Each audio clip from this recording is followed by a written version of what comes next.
Hey everybody, this video isn't long enough, so here's a long, lengthy intro. So first of all, why is this so ridiculously late? This year I actually have an excuse. So actually it was like about a year ago now, in September of 2020, the year that this list is about, my MacBook broke, and I bought a bunch of PC parts. For the longest time I was like, I'm just gonna build a PC, and I picked a bad year because if you know anything about the PC market, you know that graphics cards are kind of unobtainable, to put it lightly. So yeah, I've been just waiting to get a graphics card, and finally, a few months ago, I just bit the bullet. I bought myself a new M1 MacBook. And so that's how I was able to edit this video, because I just realized, like, it's going to take forever still probably going to be like years before I can get a graphics card. So I'm just going to buy a laptop and use that to edit. Because of the fact that I've been trying to do this for so long, you are going to notice that things were recorded on a variety of devices. So, you know, some was recorded directly on like a microphone of a laptop I was using, school laptop my dad was lending me from the school he teaches at. Some was made with an actual headset mic. Some is just recorded straight from my iPhone, like this video right here. Also, if you know my videos, you may know I have a curse where every time I want to record audio, I get a canker sore or something, just randomly appears. Not because I bite my tongue, it just literally randomly appears. And yeah, that happened again, so that's why my voice might sound a bit weird in some of the audio head and in this. I did finally just do the audio for a bunch of them when I finally started working on it a few weeks ago. So that's why, you know, a lot of it is going to sound like, you know, with this tongue. Yeah. So there's that. Oh, and of course I will visually change as well a bit. My hair length will change. I finally got in contact with the dermatologist. He helped me make my acne mostly go away. You know, it's not gone completely, but it looks so much better than it did. So, you know, you might see acne in some videos and not acne in others, and hair, and you know, everything might change a little bit. Yeah, I think the last thing then is just on the video itself. As with past years, DLC campaigns can be included, but not like small DLC. So like Smash Bros DLC, that's small, it's like a single character. That's not going to be included, but a big campaign will, like Octo Expansion, for example. And this year I decided to do something different. Instead of just counting down from my least to my favorite, you know, going like 8, 7, what I'm going to do this year is I started from the first game I played, and I went approximately in order. You'll understand what approximately means as the list goes on, or really more near the end of it. I went approximately in order, in the order that I played the games. So, you know, a game that came out in December is going to be last on this, or close to last on this. You'll see. All right. So I think that concludes. I'm adding an extra almost 4 minutes now to a hour plus video. So yeah, might be the longest video on my channel other than the Splatoon live stream. So yeah, have fun with it. The first game to release this year was Animal Crossing New Horizons. It does feel a bit weird to compare this to the other games on this list, because those are all more typical video games where you can then lose or win in some form. But this one isn't really like that. This is a game that's more about the productive sort of fun, sort of like making this video. The process isn't always enjoyable, but after you finish, you can look back and say, hey, given the resources I had and the fact that I just did this for fun, I'm pretty proud of what I made. This is also the only game on the list where I feel the extra 8 months, jeez, has really changed my opinion on it, because I've been playing it on a daily basis since then. With most of the games following, I'll go pretty in depth with my nitpicks, but because I play this game every single day, the nitpicks have sort of added up, and if I voiced all of them, we'd be here all day. So for the sake of brevity, I'm going to purposefully leave out a lot I could say about this game and just focus on the main points. One major complaint just about everyone shares at this point is that a lot of the content from past entries is missing, and they haven't really been updating with this past content or anything new either. I have to agree, but what I'm interested in is why this is the case. After some pondering, I think I have an answer. Throughout the series' life, we've seen it move more and more towards the creative aspect of the genre. It started with house customization, but from there you've gotten gradually more freedom to control the town, with New Leaf letting you be mayor so you can put specific attractions outside, and finally New Horizons where you can decorate the island just like your house, and even terraform so you can change the island itself. New Horizons absolutely succeeds in being the most creative Animal Crossing ever, but that's exactly the problem with it. The team focused so much on the creative aspect of the game, they seem to forget that Animal Crossing is beloved for a lot of its pre-established stuff too. Things like the Roost, Shoe Shop, and Katrina's Tent are addressed to the game just as much as DIY aspects. Many characters were either removed or reduced to tiny roles so the game could focus less on those built-in parts and more on letting the player customize everything. But because of that, it feels like a lot of the game is now missing. And I do stress now missing. I'll get back to that in a bit. Ultimately, I think New Horizons' biggest issue isn't the lack of these features though, it's the expectation that you play the game daily. This extends to every past game too in my opinion, but without all the extra shops and things to check out daily from past entries, it becomes glaringly apparent just how much of your life the game expects you to spend playing it. The biggest suggestion I have to vastly improve the game isn't just to add back the old features, but to allow us to adjust how much we want to play the game. Let us say we only have time to log on once a week or whatever, and only have the game progress that frequently. Or better yet, give us an option to remove the passing of time in between play sessions altogether.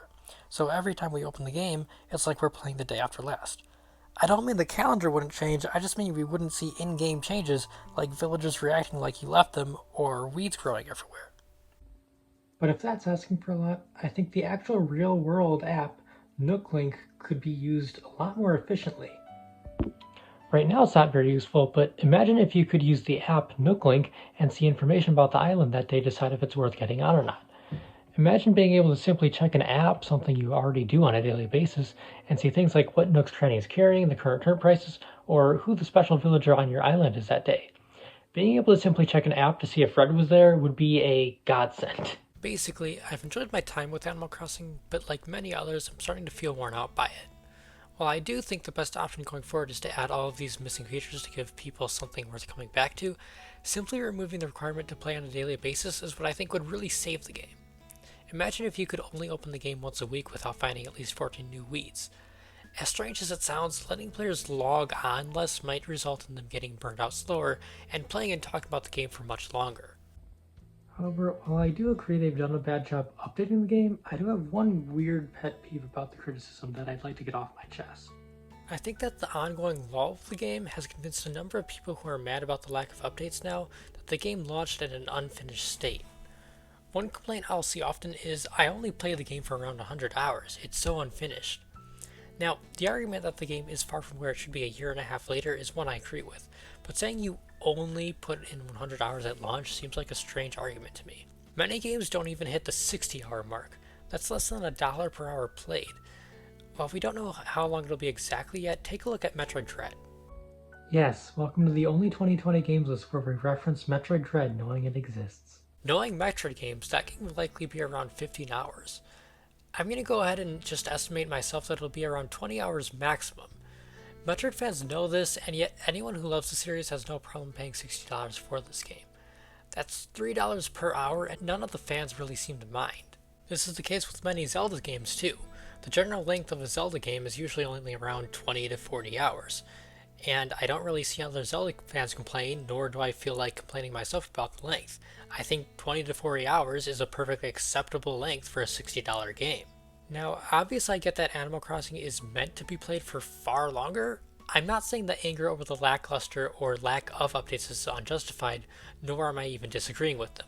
But what I am asking is, if you got more hours out of a game than you spent in dollars, then was the game really unfinished at launch? And if it was, then how exactly did you sink that much time into what you claim to be so little content? To end my thoughts on this game, I'll say that I think Animal Crossing New Horizons launched with plenty to do, And I wasn't off put by the first year of updates, as I knew they were just doing holiday stuff. But after the holiday stuff ended and we started seeing updates that were little to nothing, that's when I started getting fatigued. I honestly believe if we had gotten a meaty 1-year anniversary update, the general feelings about this game wouldn't be so negative, and we wouldn't see people really saying the game released unfinished. Despite all the issues of today, I do still play the game on a daily basis, even if I'm getting fatigued. I definitely liked it a lot more at the end of 2020 when this list was supposed to go out. So you can consider this the bridge between games I liked and games I loved last year. And the next game to grace my Switch console was Clubhouse Games' 51 Worldwide Classics. It's a board game compilation. What do you expect me to say about it? The only big thing I have to say about this game is that it's not really the party game I was hoping it would be. I was hoping this game would have a lot for 3 to 4 players, but instead it's almost exclusively 2-player content. In fact, with a full party of 4 players, there are only 2 games you can play. There are some games that are 4-player online, but that you can't play together locally. And the reason for this is because it's things such as card games where you don't want to be able to see each other's cards. However, Game & Wario on the Wii U had a number of games where you would simply pass the gamepad to the next person when they weren't supposed to see your screen. I feel like we could have had that as a trade-off. Even if you couldn't necessarily play in TV mode, it would still allow you to play these games locally as 4 players instead of just locking the multiplayer behind online. But as a 1 to 2 player experience that this game is, you get a nice variety of classic board games that are classic for a reason. And this is also one of the few, if maybe the only, Switch game I own where my parents can play with me and they actually have a chance. It's probably the only one where they can be equally matched with me, if not surpass me in certain games. So Clubhouse Games does a great job at doing what it wants to do, just being a board game compilation. But it's also just a board game compilation. It doesn't quite reach the same highs as those first few months of Animal Crossing New Horizons, which I think were the highlight of the entire series, but it doesn't do anything wrong either. Now for the next 3 games, I'm a bit muddy on the exact order I played them in. However, I'm pretty sure that the first one was Superliminal. This is a cool little puzzle game about optical illusions. For example, you can pick up a small block and position yourself in a way so that the block looks bigger, and this will actually increase the size so that you can jump on it as a platform. It continuously introduces new illusions throughout the game, often iterating on them a bit before moving on to the next idea. While this game had some cool concepts, and I'm more than impressed at the technology and what they were able to pull off, I have to admit that I feel like it never quite wowed me. In other words, I went in expecting optical illusion-based puzzles, and I just got optical illusion-based puzzles. It never quite did anything with these concepts that I feel I wouldn't have thought up myself were I designing the game. While it's a really cool game, I am going to put it behind both of the current entries. The reason it's behind Clubhouse is because that game is infinitely replayable, and this is sort of a one-and-done thing. I'm recording this in July, shortly after I finished the game I'm about to talk about, so I don't know if I'm going to actually use this in the video or just reference it to remember what I had to say about the game. That being said, my next game is The Wonderful 101. The Wonderful 101 is a game about 100 heroes who have to fight the Gethjerk, the guild of evil aliens terrorizing humans with gigawatt bombs, energy beams, ray guns, and killer lasers.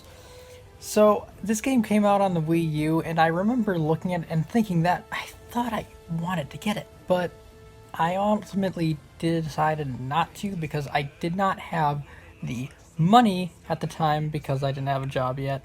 I was only 13 when it came out anyway, or maybe 14, so yeah.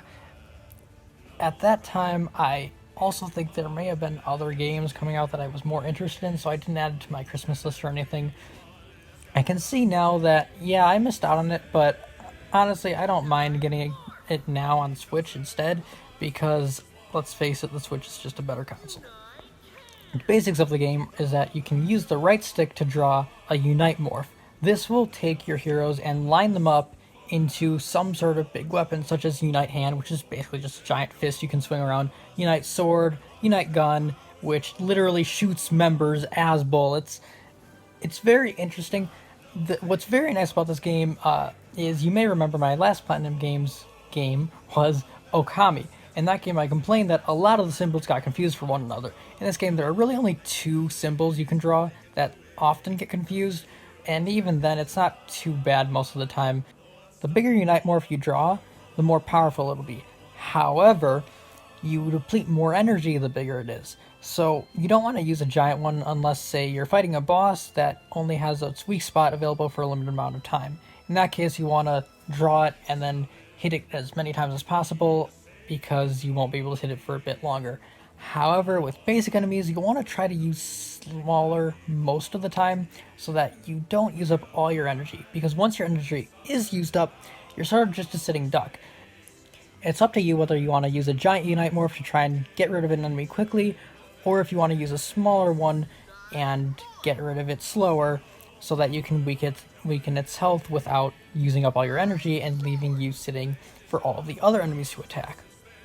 With having the different Unite Morphs work better on different enemies, this results in a very well put together combat system. It's very, very deep, but I would say maybe a little too deep. This brings me to my issues with the game. I'll start with the smallest one first. Every object in the game will flash or have a health bar to show you if it's being damaged.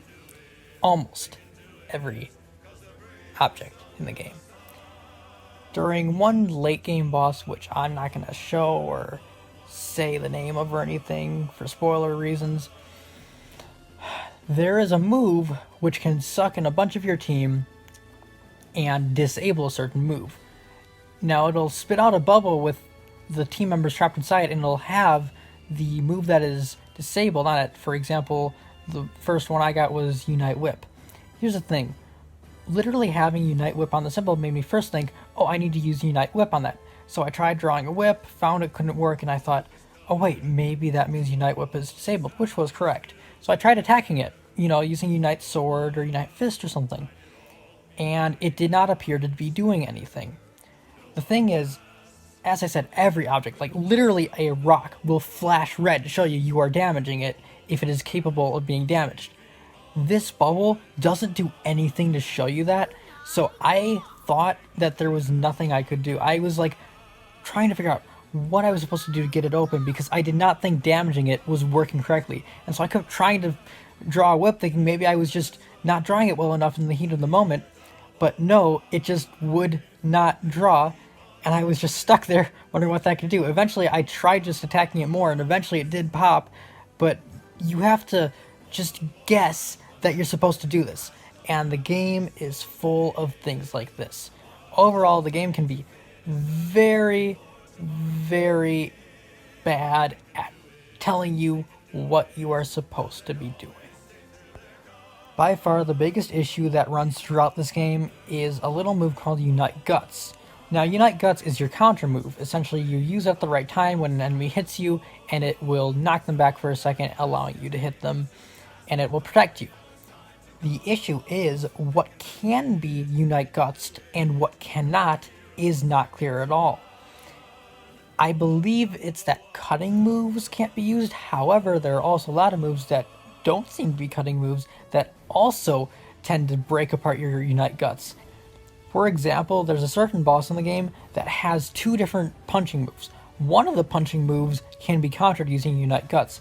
The other punching move cannot.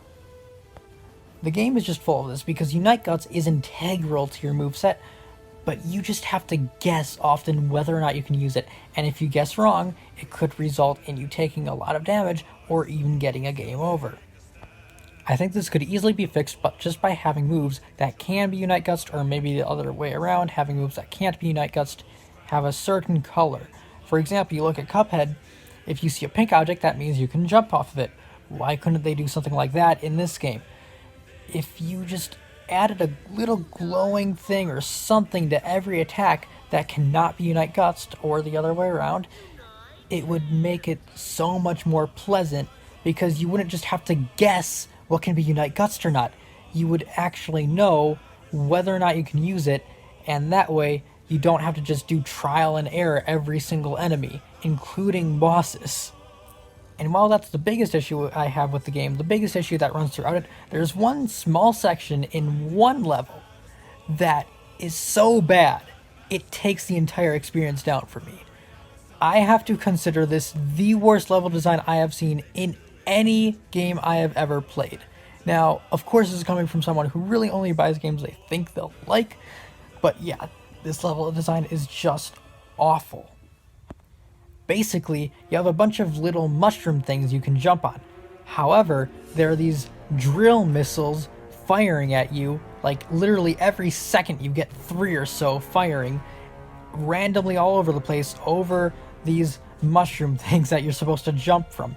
And the mushroom things are in a direct line. You have to jump one after the other in a straight line with the missiles coming at you. It's not like you can jump onto one and then jump to the side onto a one that's out of the reach of the missiles. No, the missiles are covering the entire area you are jumping through.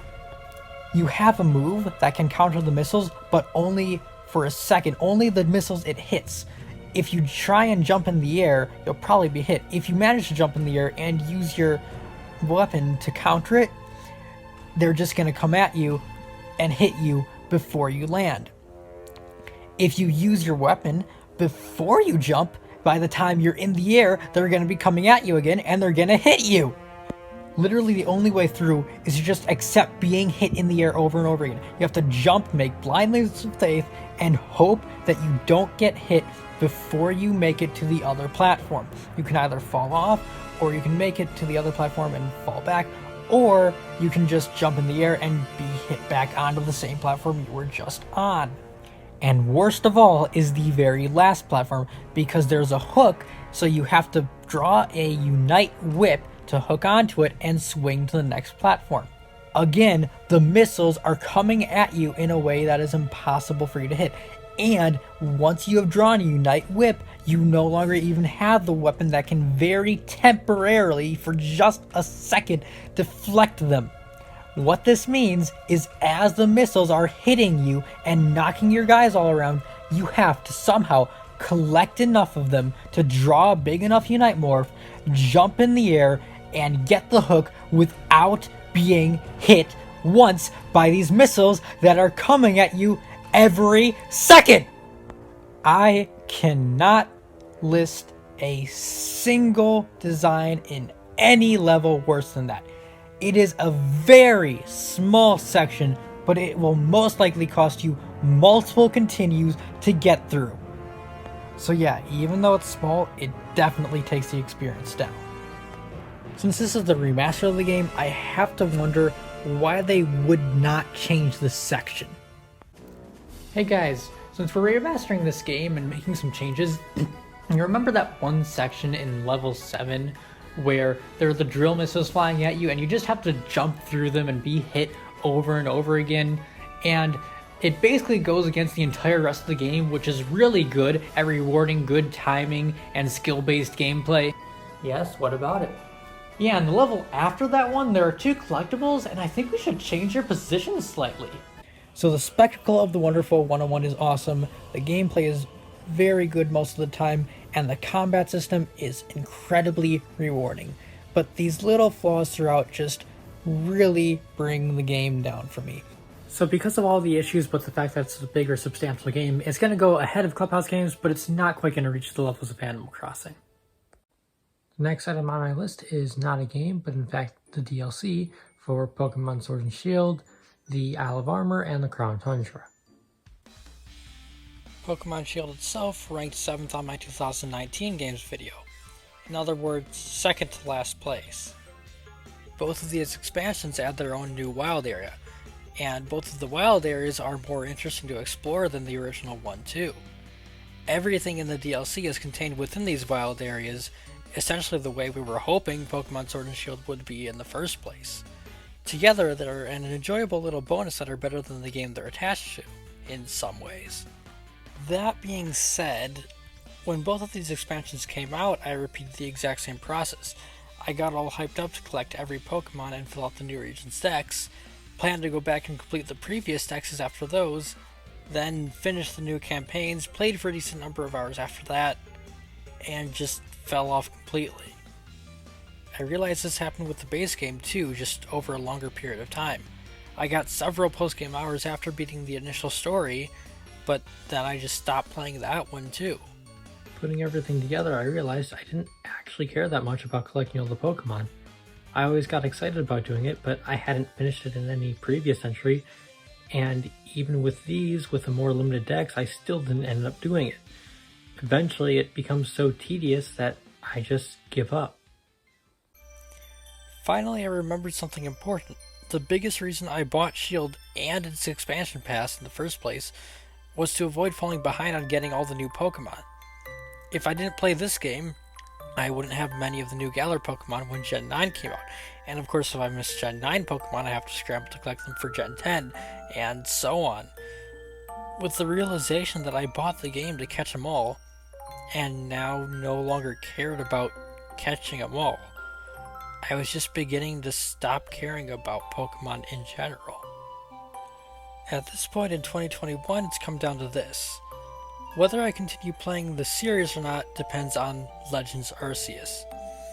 This is the next step for the series many of us have wanted for a long time now. The potential for this game is absolutely incredible, and I just have to hope Game Freak can pull it off. If they do, I will be a massive Pokemon fan once again. But if they fail, I may step aside from the series, at least until they can release essentially a good version of this game. Getting back on track though, this isn't supposed to be a video on Legends Arceus or the future of the series. This portion of the video is just supposed to be about the Sword and Shield DLC, but it mattered so little to me I began to question if buying the base game was even worth it. I got sidetracked talking about Pokemon as a whole, because these expansions made me realize the series didn't matter as much to me as I thought it did. And I definitely think that spending half the price of a full-price Switch game was a waste of money for just these expansions. So yes, it's a fun expansion, but I just don't care about this game like I have with past entries. It's not good enough to move the game up on last year's list. And it brought me to the sad realization that a series I enjoyed had probably seen its glory days long before I got into it. So for that reason, I'm unfortunately putting the Pokemon DLC at the very bottom of my list. Paper Mario Sticker Star is a horrible game. Wow, look everybody, I got my official Paper Mario fan badge. I'm allowed to say I like the series. Joking aside, even though I have not played the original game and the Thousand Year Door, Sticker Star is just objectively bad. As somebody who really only buys games if I know I'm gonna like them, Sticker Star might be the worst game I've ever played because it was so incredibly disappointing and boring. Sticker Star was so bad, I actually skipped Color Splash. I decided to give Origami King a chance because it looked a bit better, but with the producer Tanabe going around making all these interviews where he clearly did not know what Paper Mario fans wanted, is there any chance this game is good? Paper Mario the Origami King is more of an adventure and exploration game than an RPG. The only RPG element, in fact, is the fact that there's a battle system, meaning when you touch an enemy, you enter a battle system instead of just fighting them right there in the overworld. The way this battle system works is that Mario is standing in the middle of a ring. You can rotate these rings around, or you can slide them. You want to line enemies up either in a line, which you can jump on, or in a 2x2 square where you can use your hammer. These are the only two attacks. The game has partners, but they don't function like real partners of past Paper Mario games. After Mario's attack turn, they'll either successfully perform an attack, or they'll fail to do an attack, and they only have one attack per partner. Furthermore, they are also trapped in one specific area per partner. Meaning, once you leave that area, the specific partner of that area will tell you, sorry, I can't leave this area. And then you cannot use them at any other part of the game. The story overall, specifically anything having to do with the Origami King, King Ali himself, is pretty basic. A lot better than Mario vs. Bowser again, but still it could use some work. Specifically, King Ali is close to being a great villain, however, I feel like he just falls short with his motivation. You can clearly tell that they came up with what he wanted to do and sort of randomly came up with why he wanted to do it at the last moment of conceptualization. Unfortunately, Peach does not play nearly as big of a role in the story as the trailer suggests. In fact, she barely plays one in it at all. She pretty much exists just to look cool. You could take her out of the story and it would be almost no different. The fast travel system is a series of pipes, meaning you have to walk to a specific pipe in order to access its location. I wish you could just pull up the map screen and warp to any pipe at any point instead of having to walk all the way to a pipe in order to do this. Now, pipes are never too far away, so it isn't too big of a deal, but I do wish it were just a bit more convenient. Lastly, aside from your boots, which let you jump, or your hammer, you can only use one-time items to attack. You can buy better versions of your boots and hammer, however, these have limited durability, meaning there's no way to upgrade your main boots and hammer. Clearly, the current team just does not know what we want out of a Paper Mario game. So long as they're in charge, I don't think we're ever going to get a good one again.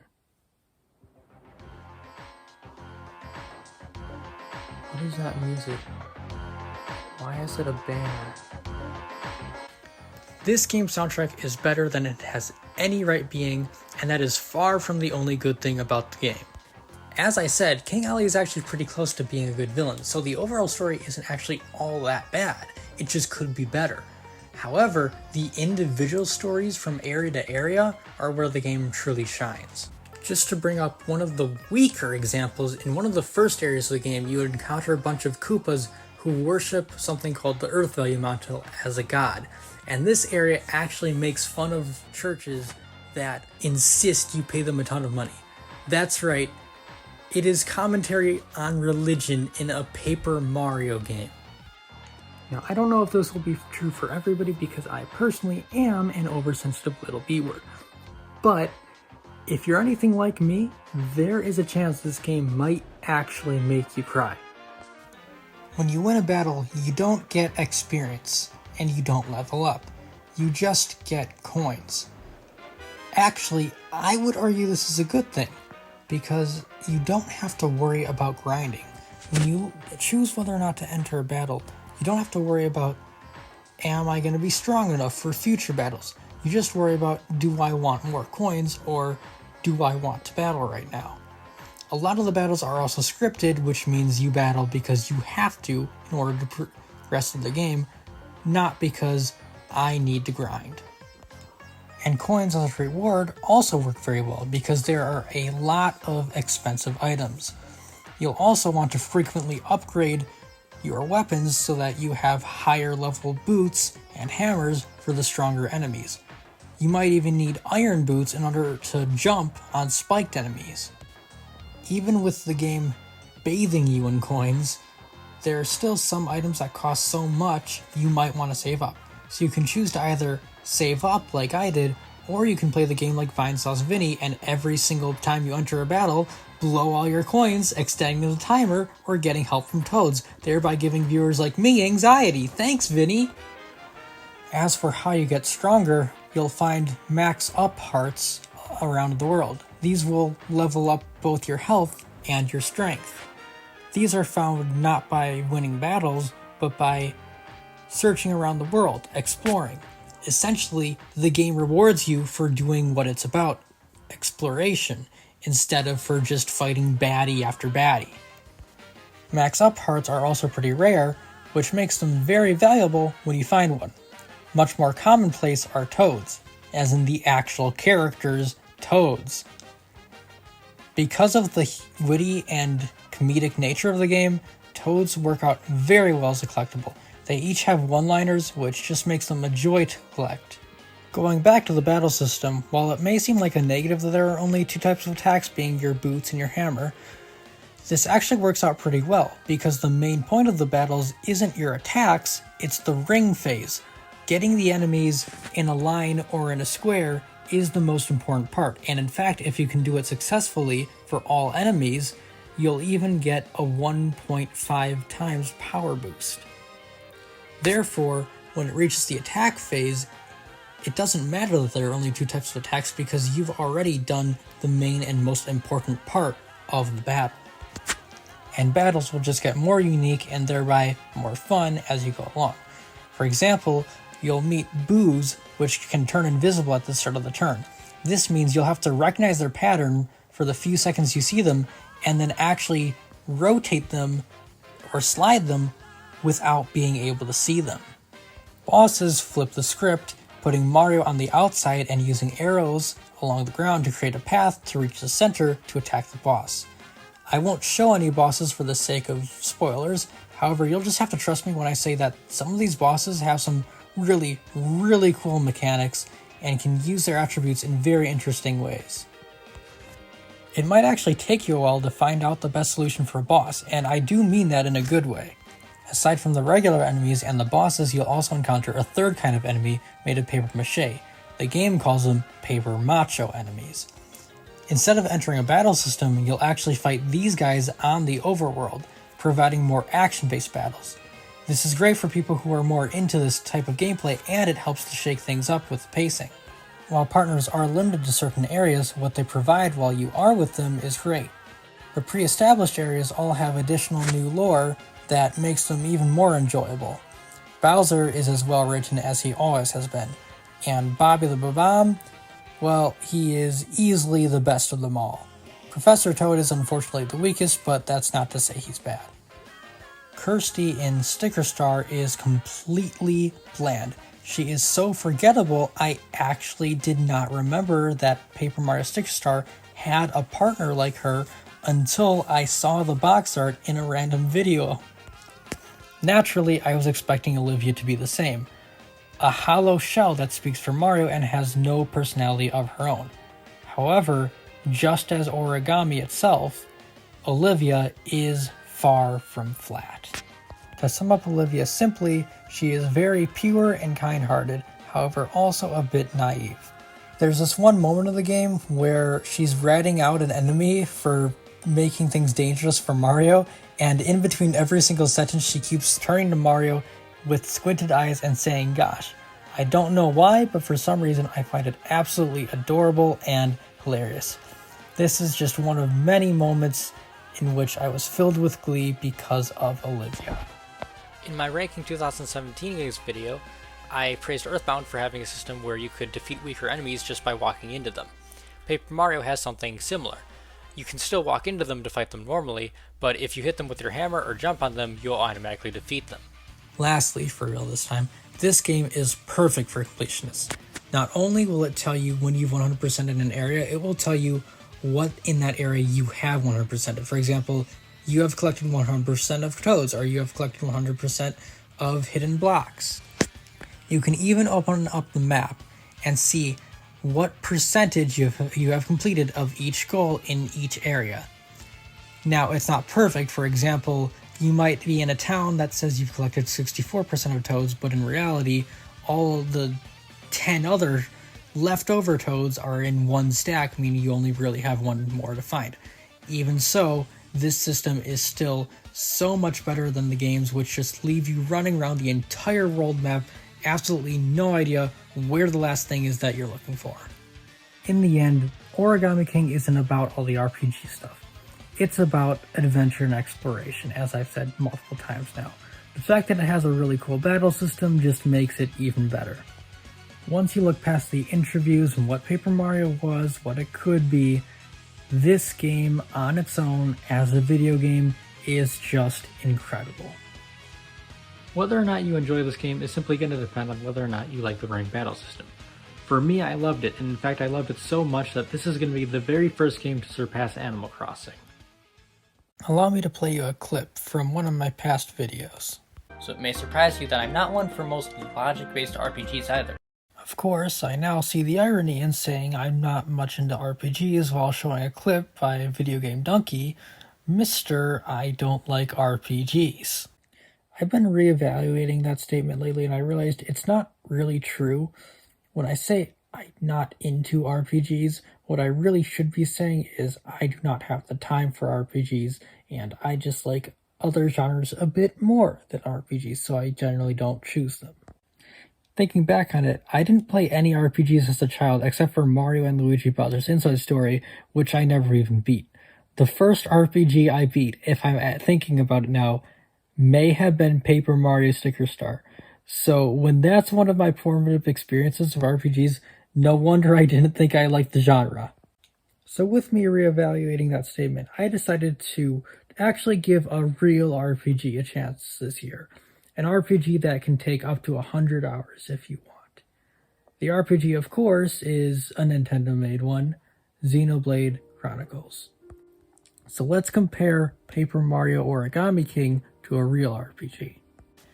Xenoblade Chronicles presents you with absolutely massive areas to explore, filled to the brim with plenty of enemies and NPCs. Xenoblade has one of the most unique battle systems I've ever seen in any video game, possibly ever. To start, you lock onto an enemy. This brings up my first minor complaint about the game. Sometimes the lock-on system can be a bit jumpy. It doesn't seem to consider range. For example, I found that I would lock onto an enemy way off in the distance. If something is viewable on your screen, you can lock onto it. At first you think, well, maybe it's just the size of the monster, but no, even tiny monsters smaller than the characters I'm playing as could be locked onto on the other side of the screen. This is most annoying when I'm starting a battle. I'll be getting chased or something like that and trying to lock onto the enemy that's chasing me, and instead I'll lock onto an enemy way off in the distance. I checked Future Connected recently to make sure this wasn't just a fluke, and it even happened then during my much shorter playthrough of that epilogue. Once locked on, you don't enter a loading screen and then a separate battle system. Instead, your battle commands will come up right there in the overworld for you to use. You can go up to the enemy and start using these battle commands at will. Essentially how the battle system works is your characters will start automatically attacking the enemy. Meanwhile, these battle commands, called arts, can be used at any time. However, they have cooldown periods after you use them. For example, once you use /, you'll have to wait a few seconds before you can use it again. These arts are usually stronger or have special abilities that your normal auto attacks don't. What's cool about this battle system is because there's no loading screen, it also sort of has the Earthbound-esque system for weaker enemies. What you can do is just lock onto the weaker enemy, use an art, and if it's weak enough, it'll just die right then and there. And there's no loading screen for exiting the battle either, of course. While this game will require some grinding, this battle system will result in battles being more fast and fluid, thereby making the process of grinding more fast and fluid. My only complaint about the battle system is that there's no way to reach the arts on the far left or the far right of the screen immediately. You have to use the D-pad to switch from art to art, but if you want to get all the way to the edge, which is 4 slots from the center, you just have to press the D-pad 4 times. It doesn't seem like such a big deal, but in the heat of the moment, with the fast-paced gameplay, it can sometimes mess you up. Here's my suggestion for how to fix this. In the exploration mode, ZR will bring up your quest menu. ZL will move the camera. L and R will adjust where you lock on. These 3 buttons will not change what they do in battle mode, but ZR will just become another control camera. Now I think ZL controlling the camera is both in exploration and in battle works very well. It is important that you can move the camera at all times, especially in battle, if you're fighting a larger enemy. However, what if ZR in battle became the lock-on button? In that case, L and R could immediately switch you to the far right or to the far left of your arts. Moving on from those minor complaints, I did mention grinding, but I should mention that the game is actually pretty good at pacing. so you don't have to grind too much. If you just kill a lot of monsters every time you enter a new area, you'll pretty much be good. I didn't find that I really had to grind until the very end of the game. For most of it, as long as I just continuously killed monsters throughout, I was alright. In battles, you can have up to 3 party members, and you can play as any one of them. Each character has their own unique movesets and are fun in their own different ways. If you're like me, and in Pokemon you give all of your Pokemon moves that can attack and refuse to give them any stat-changing moves, then you'll probably like Shulk best. With Shulk, you actually have to move around yourself in order to do different attacks. For example, Backslash does more damage from the back. Split Edge does more damage from the side. Stuff like that. This makes Shulk the most engaging of the characters to play as. As a Shulk, you actually want the enemy not to be facing you, because if it is, you won't be able to move around it. So, the character to help with this is Rhyne. If you play as Rhyne, you actually want the enemy to face you, so that other characters can maneuver around. Rhyne is a tank, meaning he's pretty much all aggro. You want to just go all out with him. I didn't play as Charlotte much, but she's the main healer. If you want to be more cautionary, you should play as her, because you'll be able to control exactly when people get healed. The next 3 characters do appear in commercials and such, but I still will just refer to them as 4, 5, and 6 to make sure you can go in as blind as possible. Number 4 is a DPS, like Shulk. They, however, do not have moves that depend on your positioning. In other words, you can just face the enemy and attack them. Number 5 is essentially the group's magic user, and she is a support. The thing about 5 is she's kind of weird to play as. The way she works is she has a series of arts that will grant your party buffs or grant the enemies debuffs. However, you can also release these buffs into essentially magic energy in order to damage the enemy. But once you do this, you will lose any buffs that are currently active. She's a much harder character. I think she works well for people who are good at playing support roles, but I am not. And admittedly, I messed up because I did not give 6 a chance and have them in my party much. The thing is, you get 6 pretty shortly after 5, and 5 is a female, and there is a quest in the game to level up the affinity, something I'll talk about in a second, between 2 female party members. So I was trying to do that between Charla and 5, and as such, I did not put 6 in my party for quite a long time, which messed me up quite a lot because I did not properly experience them, and I feel bad because they are a beloved character, they're great as a character, and I wish I had given them a fair chance. But what I do know is that 6 is sort of an in-between between a healer and a support. However, they are not as good a healer as Charla from what I understand. Hey, it's Future Me here. I just wanted to say that since writing the script for the Xenoblade segment, I've watched another person play the game. I've watched their playthrough, and they've used 6 a lot more than I have, and it turns out I said that I hadn't used 6 very much. The reason I hadn't used 6 very much is because I thought they weren't as good of a healer as Charla, simply because they only had like 1 healing move. Turns out that 1 healing move is so good, it kind of makes him at least level, if not better, than Charla at healing. And furthermore, I had said that there was a character who I wanted to put with Shulk, but that didn't really work with the other party members. Turns out 6 is also the perfect solution for that. So yeah, I not only screwed up in not experiencing their character as much as I should have, I also screwed up and just basically made myself worse at the game by not using them enough. So yeah, scratch both of those complaints. Those are both null and void. I was just stupid. Okay, thanks. Keeping party members in your active party together will result in them raising affinity as they battle and complete quests together. Affinity does a myriad of things, but I won't go too deep into it. The biggest of which is, once you reach certain levels, you can watch heart-to-hearts, which give you one-on-one conversations between these characters. Every single party member has a heart-to-heart with every other party member at least once. So it allows you to see their connections and really feel like you're growing as a party and as a group. Speaking of, every single character has their own unique role in the story, their own personality, they all have their own dynamics with each other, they all work great.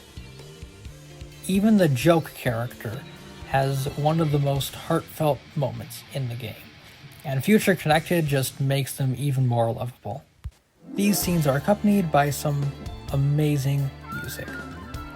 Xenoblade has a lot more slow music than a lot of other games, however, I think it all works together very well. And when the music is fast, it is an absolute jam. Moving the characters outside of battle is a bit less exciting though. You see, this game has absolutely beautiful, massive worlds to explore. The issue is that these areas can be a bit too massive given the character's walk speed. I'm sorry, I meant to say their run speed. Because these characters do not run fast enough given the size of the world they are in.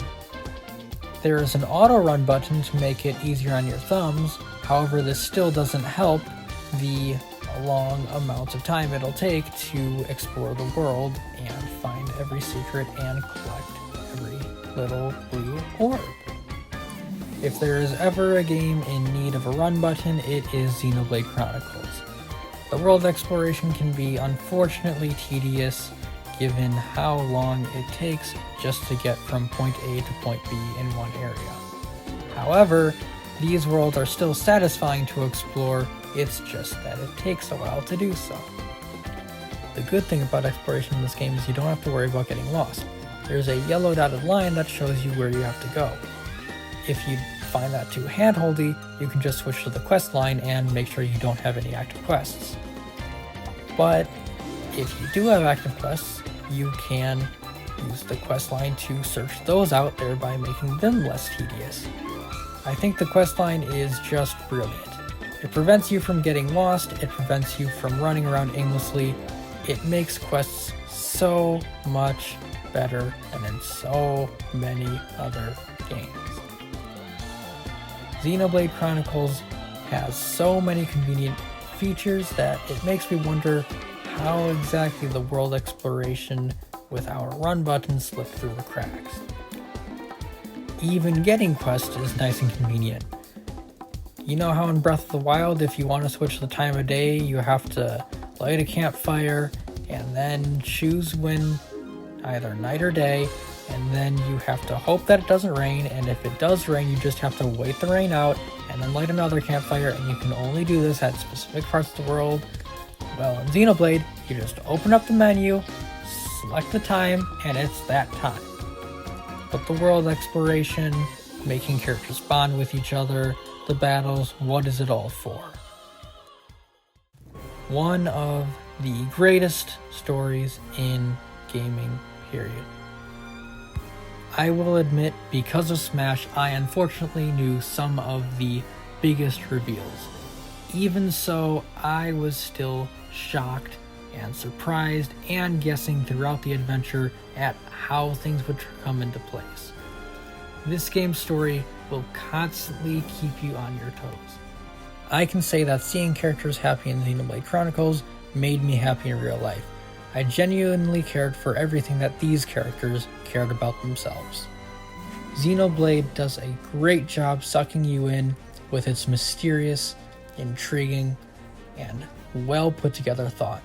There's a point in which everything just clicks in the most brilliant way possible. Xenoblade Chronicles is excellent. However, it is not the perfect game that many of its fans will insist it is. It's just got a few little kinks that bring the experience down. If you're used to RPGs, you're probably going to be used to the issues with Xenoblade Chronicles. If you're not though, they might bug you a bit more. But where does it fall on my ranking? Now, this is going to make a lot of Xenoblade fans mad for even suggesting that these games are equal, but honestly, I like this game and Origami King just about equally. you pay close attention, you may have noticed that my issues with Xenoblade and Wonderful 101 were both to do with the gameplay itself. However, with Origami King, it was for what the game could be. But there were no issues with the gameplay that does exist in that game. Paper Mario beat the Wonderful 101 because they're both gameplay-based games, and I felt Paper Mario had less flaws gameplay-wise. And in this case, I feel like Xenoblade has more flaws gameplay-wise. However, it's not about the gameplay so much as the story. I flip-flopped on this decision a number of times, but in the end what I realized was this. Which is going to stick with you better?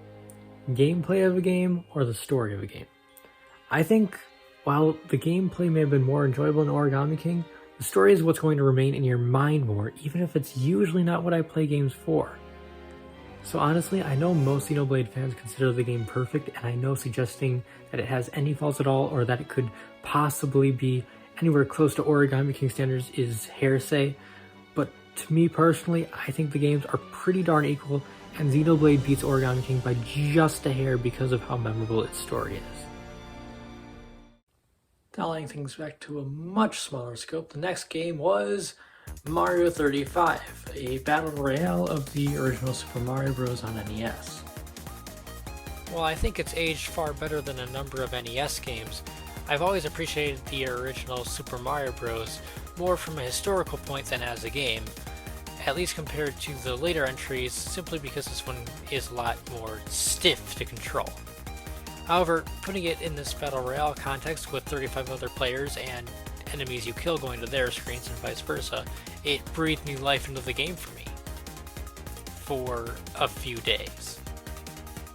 You would think only having 6 months to play this game would make me want to play it more, but instead it just made me think about how within just a few months' time, any progress I made within the game would be ripped away from me. That, coupled with the fact that there weren't really any goals to work towards, ended up making me just not want to play the game during the time anyway. So funnily enough, the fact that I only had limited time to play the game made me want to play the game less.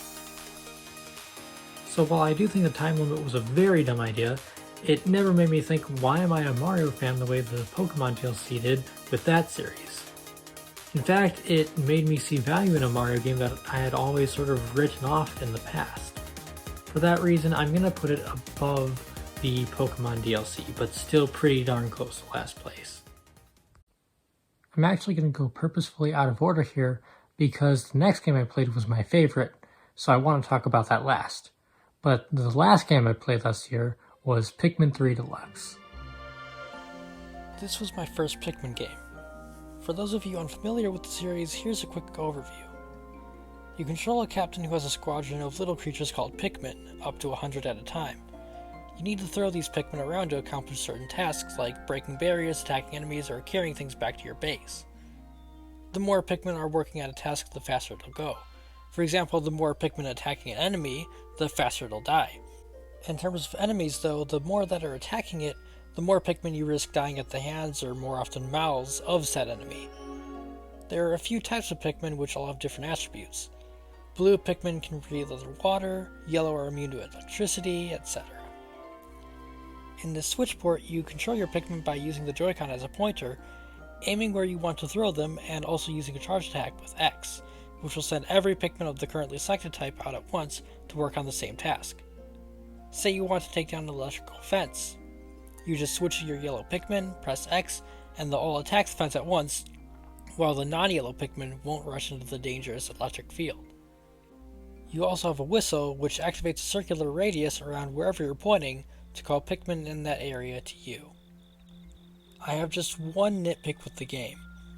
In this entry you have 3 captains, and a lot of the strategy comes from splitting them up with different Pikmin groups to accomplish different tasks at different parts of the map. It's way faster than moving the entire group at once. Unfortunately, you can't easily separate the different Pikmin types.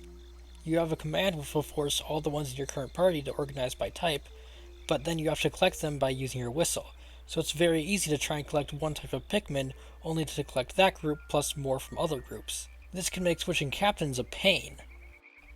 Furthermore, the Go Here function, which allows you to tell a captain where to go, only works with your current captain. This means if you want to send another captain to a certain location, you need to switch to them, open the map, select where to send them, and then switch back to the captain you were using. To fix this, I first feel that when using the Go Here option, you should be able to choose which captain. If they have another captain with them, you could either choose to keep them together or separate them. Then you'll enter a screen mimicking the one you used to collect Pikmin you saved, to choose which Pikmin in their current party they should use. Any Pikmin in the captain's party that aren't selected would simply remain where they were. So if they were in the party with another captain, they would stay with the other captain. If it was just a single captain, they would stay put. This would make selecting Pikmin a lot easier, so you wouldn't eventually have to just give up on selecting only blues and sacrifice a few reds to save time. Other than that, I don't have too many complaints. I will say that this game didn't make me any sort of a massive Pikmin fan. I don't quite see all the hype that most Pikmin fans do, but I still loved it. I feel like I enjoy both this and Animal Crossing equally. However, I'm the kind of person who finishes a campaign and is generally done with the game for a while, until there's DLC or until I decide to replay it. So, since Animal Crossing has lasted me so much longer, I'm going to put Pikmin 3 just behind it. I played this next game between Pikmin 3 Deluxe and Mario 3D All-Stars. However, as I stated previously, it was my game of the year, so I decided to come back to it. If you haven't figured it out by the amiibos, my game of the year last year was Hyrule Warriors Age of Calamity. Before we step into the main gameplay, I'd like to talk about the menu of this game, which takes the form of a map of Hyrule with scattered icons for missions, material quests, shops, and more. Rather than having a skill chart, this game lets you power up your characters via material quests, in which you provide materials you've collected through missions.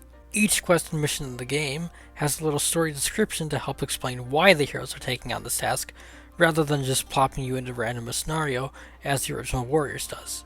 This helps breathe even more life into these characters, and helps the game to seem a bit more realistic to the canon lore.